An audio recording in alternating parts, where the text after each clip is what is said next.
آج ہم اپنی مسلمانی پہ جو کہ شیعہ ہے، سنی ہے، وہابی ہے، اس پہ بڑے پابند ہوئے ہیں اور بڑا فخر کرتے ہیں کہ ہم مسلم ہیں، مسلمان ہیں، اور سنی مسلم ہیں اور شیعہ مسلم ہیں۔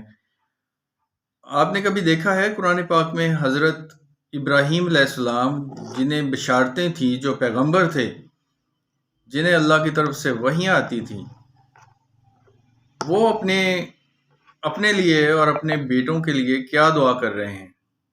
کبھی آپ نے سنا ہے قرآن پاک میں؟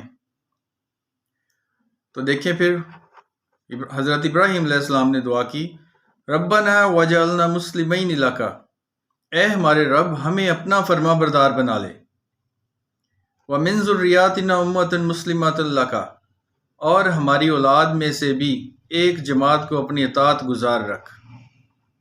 کتنے بڑے پیغمبر ہیں حضرت ابراہیم علیہ السلام، اور وہ اللہ تعالیٰ سے دعا کر رہے ہیں کہ مجھے اپنا مسلم بنا لے۔